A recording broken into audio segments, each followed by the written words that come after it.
Pelajaran estimasi biaya konstruksi dengan materi memahami tahapan pekerjaan konstruksi. Tahapan pekerjaan konstruksi itu ada 3. Yang pertama gedung yang contohnya adalah rumah lantai 2. Kemudian yang kedua adalah jalan yang akan kita bahas tentang aspal, dan yang ketiga adalah jembatan. Nah, jadi materinya adalah memahami tahapan pekerjaan konstruksi gedung, jalan, dan jembatan. Mata pelajaran estimasi biaya konstruksi. Kebetulan di semester ini bab saya ditugaskan mengajar 2 mata pelajaran, yaitu estimasi biaya konstruksi di kelas 12 DPIB dan di kelas kalian kelas 11 DPIB. Termasuk juga di 11 BKP ya, itu untuk estimasi biaya konstruksinya. Dan mata pelajaran yang lain adalah mekanika teknik di kelas 10 DPIB.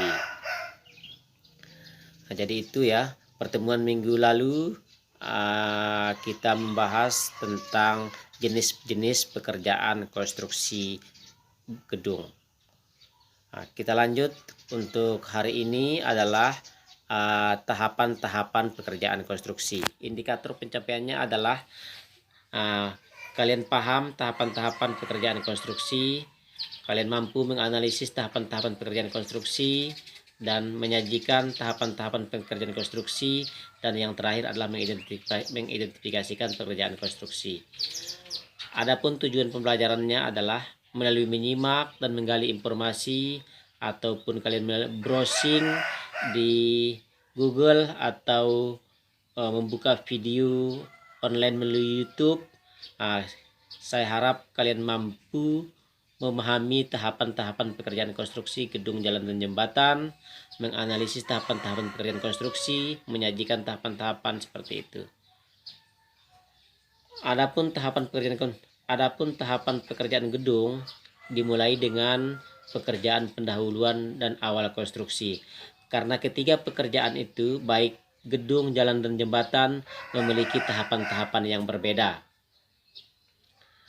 Di sini saya akan membahas terlebih dahulu adalah tahapan pekerjaan gedung yang dimulai dengan pekerjaan pendahuluan dan awal konstruksi. Yang meliputi adalah, perhatikan gambar di bawah ini. Yang ini adalah gambar alat berat. Ini merupakan tahap mobilisasi alat. Mobilisasi alat itu adalah membawa atau memasukkan alat ke proyek dari tempat sewa atau dari gudang.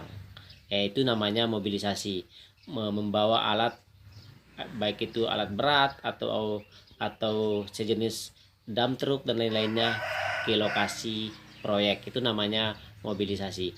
Dan di akhir proyek kita ingin mengembalikan lagi alat-alat berat tersebut ke tempat penyewaan atau ke gudang, itu dinamakan demobilisasi. Di awal pekerjaan kita membawa atau memasukkan alat-alat konstruksi, itu namanya mobilisasi, dan di akhir proyek itu namanya mengembalikan lagi, namanya demobilisasi. Yang kedua adalah, yang ini adalah pembersihan lahan dan pemagaran. Sebelum kita mengerjakan proyek, lokasi lahan tempat pembangunan gedung itu harus kita bersihkan dulu lahannya. Kemudian setelah bersih dari rumput, dari semak belukar, dari sampah dan lain sebagainya, baru kita pagar keliling. Maksudnya di dalam area tersebut terdapat pekerjaan proyek, itu maksudnya ya.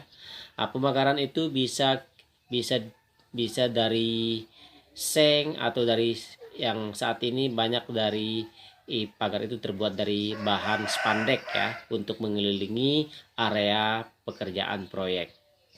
Nah itu ya, perhatikan gambarnya. Dan selanjutnya adalah pembangunan direksi kit. Direksi kit ini adalah bangunan sementara untuk dijadikan sebagai kantor atau gudang proyek. Bisa tempat pegawai dan karyawan dari perusahaan yang yang dipercaya sebagai kontraktor atau konsultan pada proyek itu untuk dijadikan kantor atau gudang. Bisa juga sebagai tempat menyimpan alat, menyimpan bahan material. Nah, itu namanya direksi kit, adalah bangunan sementara. Dan di akhir proyek nanti direksi kit ini akan dibongkar ya. Nah, jadi itu pemahaman dari direksi kit adalah bangunan sementara yang bisa dijadikan kantor atau gudang ya. Yang keempat adalah penyediaan air, listrik. Kemudian yang kelima pengukuran, dan yang keenam adalah pembuatan boplang, dan yang ketujuh adalah jalan proyek. Setelah penyediaan air, listrik, kemudian dilakukan pengukuran dan boplang. Boplang ini maksudnya adalah untuk menentukan titik as bangunan ya, seperti itu, sebagai dasar kita membuat bangunan. Bisa dijadikan as bangunan, jadi dijadikan titik nol lantai, dijadikan patokan untuk dimana posisi kolom dan sebagainya ya. Kemudian yang kedua adalah pekerjaan tanah. Yang kedua adalah pekerjaan tanah. Nah, dimulai dari pekerjaan galian. Nah, di sini galiannya dilakukan secara manual, dengan alat manusia, karena ini merupakan adalah pondasi dangkal untuk rumah lantai 1. Nah, di situ galiannya adalah merupakan untuk pondasi menerus atau pondasi batu kali. Nah, itu untuk gambar yang galian pondasi menerus ya, untuk pondasi batu kali yang dibuat secara menerus, yang kita kenal dengan pondasi dangkal yang menerus. Kemudian yang gambar yang ini adalah pengoboran untuk pondasi stros atau pondasi dangkal yang setempat ya, adalah pondasi setempat dengan cara mengebor titik-titik di mana akan dijadikan titik pondasinya ya, kemudian dimasukkan tulangan dan lalu dicor ya. Nah, ini gambar yang, dan kemudian gambar yang ketiga ini adalah pengeboran untuk pondasi tiang pancang atau pondasi pasak bumi yang dikenal dengan pondasi stros.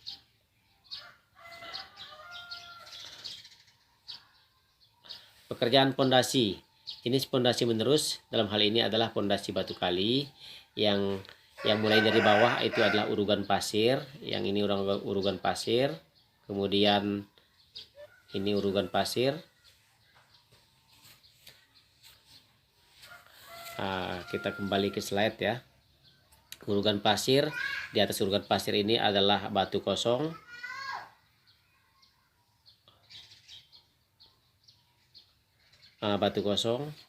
Kemudian ini yang perspektifnya adalah dimulai dari urugan pasir, batu kosong, pasangan pondasi, slope dan tembok di atasnya ya. Itu adalah gambar detail pondasi.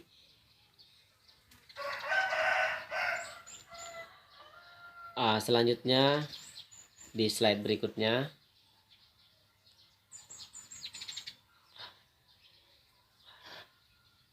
jenis pondasi boros adalah ada dua tahap, yaitu pendulangan dan pengecoran.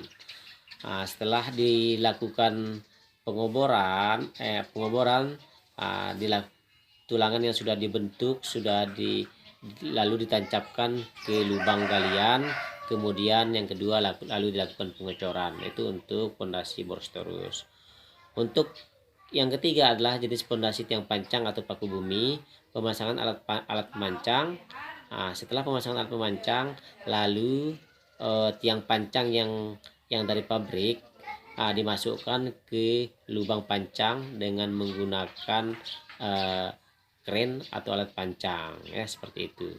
Itu untuk pondasi dalam yang kedalamannya melebihi 1 meter, bahkan lebih dari 2 meter ya. Pekerjaan slope ini merupakan pekerjaan struktur yang berada di atas pondasi yang fungsinya adalah untuk meratakan beban secara horizontal ya.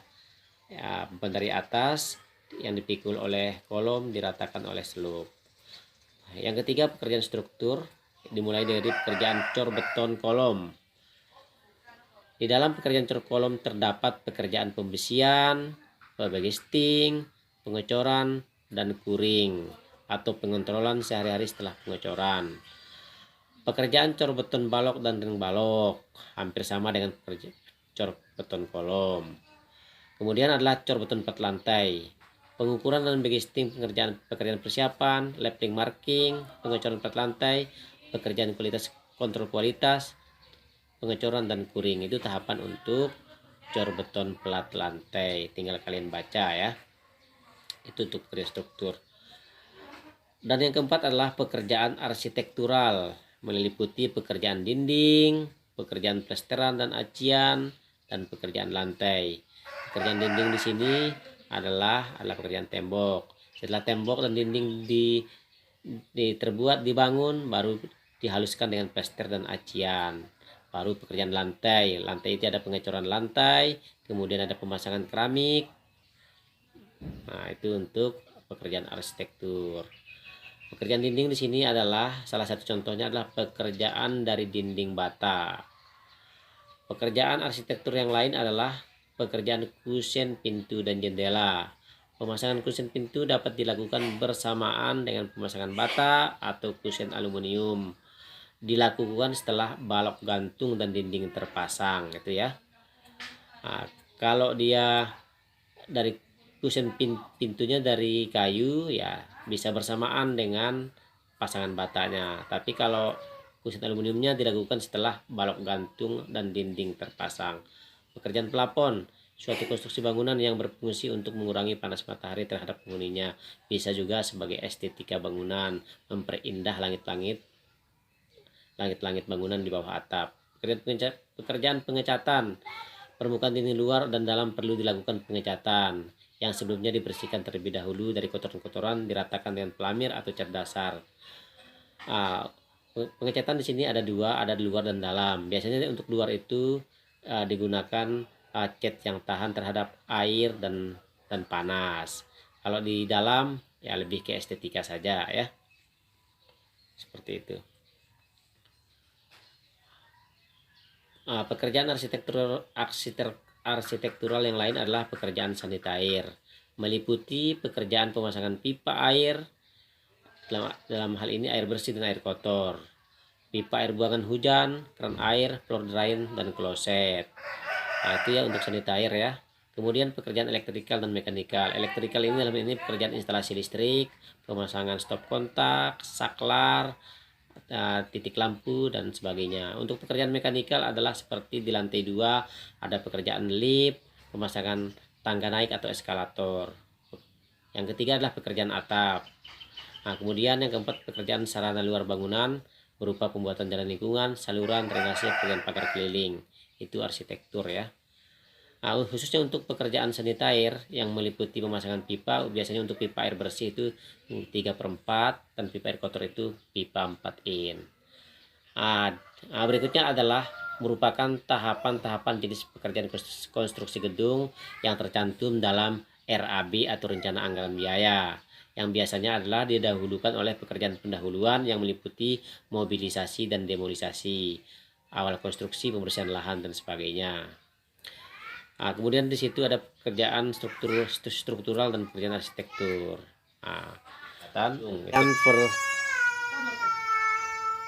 Sekian pertemuan kita hari ini untuk tahapan-tahapan pekerjaan konstruksi. Sekali lagi tugas kalian itu ada membuat tahapan-tahapan pekerjaan konstruksi gedung.